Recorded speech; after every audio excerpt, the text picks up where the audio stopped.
right? So because I'm going to show you step by step, easy way, 1, 2, 3, how to draw the skeleton standing straight in the front view.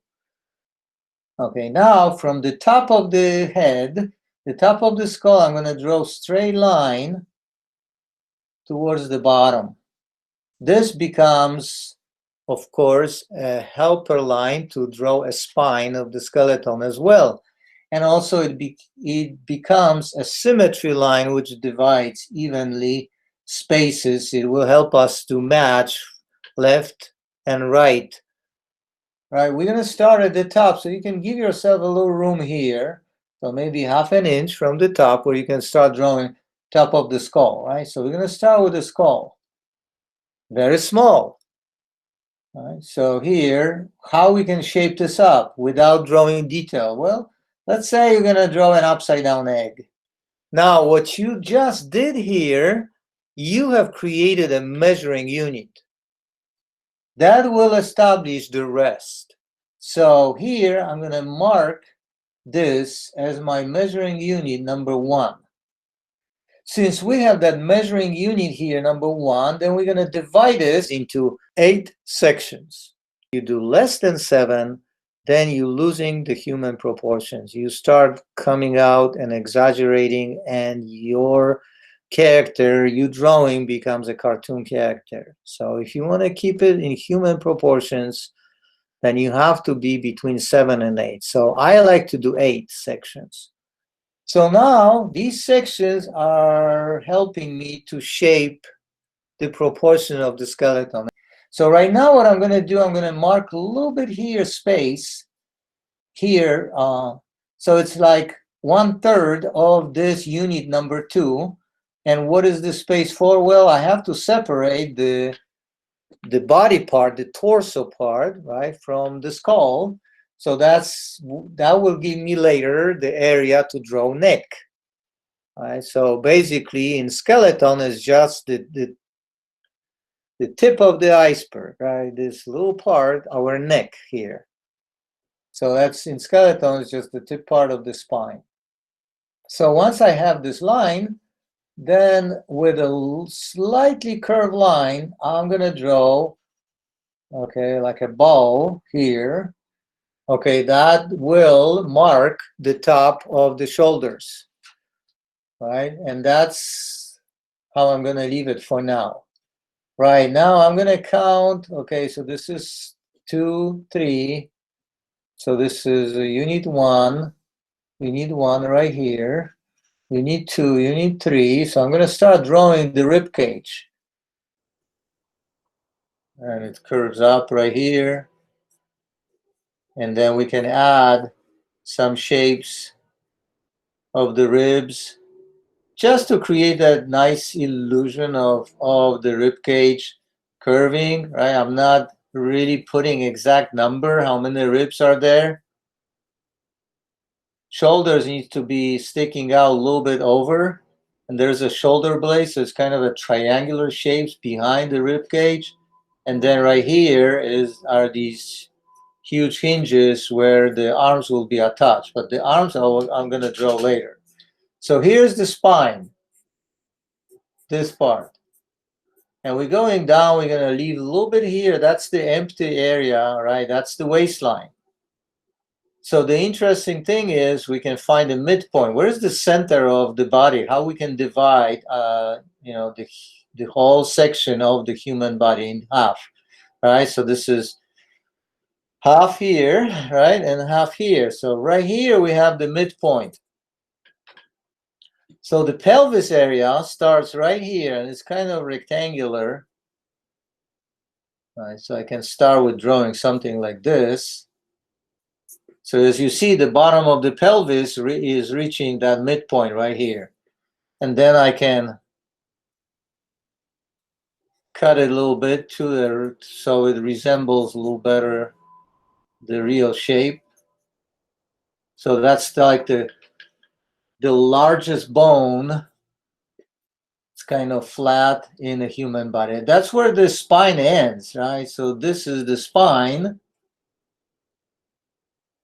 which is made out of these small pieces of bone attached to it, and it's super flexible, like a wire, right? And then the spine ends, right? So this line is just a reference line, right? It doesn't represent anymore anything, no part of the skeleton. So now here at the both of the sides of the pelvis, I'm adding these circles, and those circles, those four circles, shoulder to shoulder, pelvis here, they represent those huge hinges where the bones of arms and legs are attached. So now the kneecaps, it's good to figure out where, if I have this long shape of the leg, which is like, I can sketch it out like right here, right? So where are the kneecaps? Again, halfway, right? So we can divide somewhere here, right? Halfway through the length of this line, that will be the kneecap. So right here, this helps me to draw this large bone, the longest bone in a human skeleton, powerful bone of the upper leg.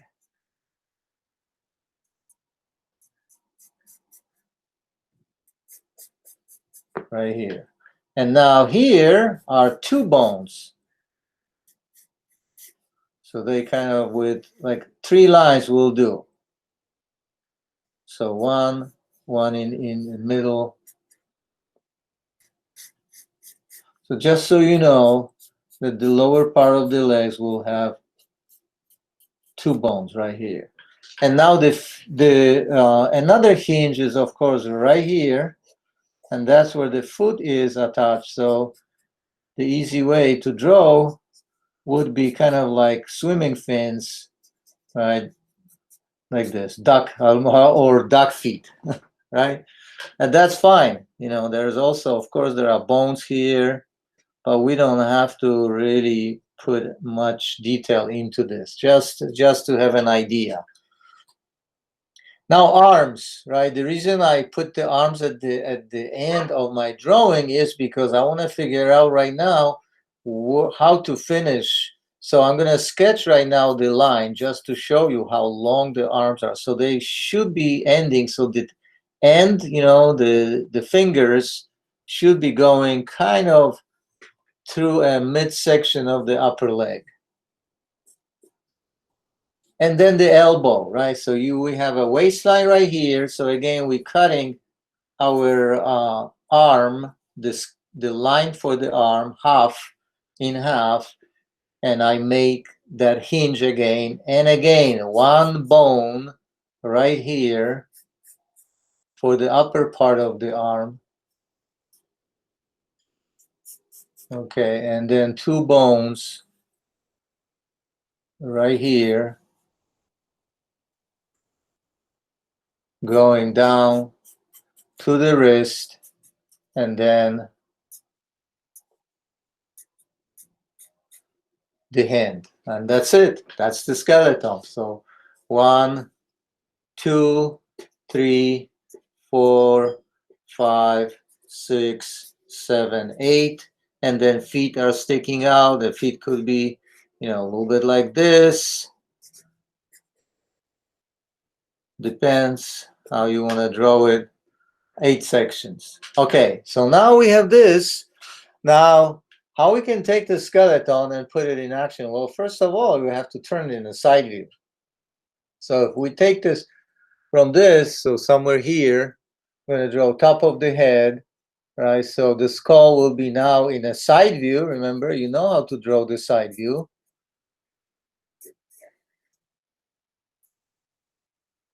And let's say I'm going to have a skeleton like almost ready to run. So now the spine starts right here. So here I'm going to turn, you see I'm going to make that curve in action. So now the pelvis, so I can do the same thing. 1, 2, 3, 4, 5, 6, 7, 8. So I can divide this into 8. So now this allows me, okay, rib cage will go somewhere here.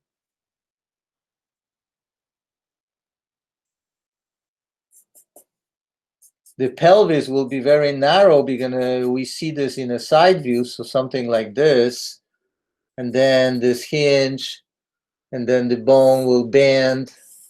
So I want to, make that same size. And it's very easy to estimate because you can just measure, okay, this should be equal in dimension. And then the foot right here. So it's like foot can be done easily in 3 sections. The heel, the mid part, and the toes sticking out. All right, now on the other side of the pelvis, right, there's this other part. So second leg.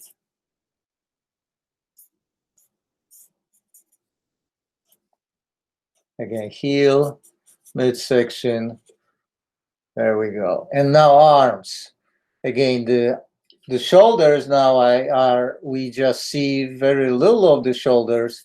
So there's one hinge, second hinge here, and the arms again are stretched out to express the movement. One bone, two,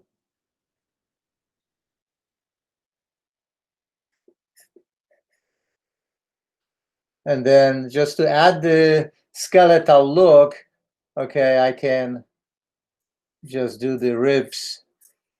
So it will look more like skeleton, right?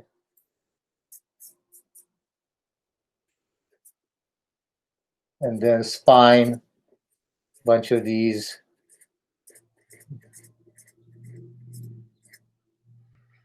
So there you go. There you have a skeleton in action.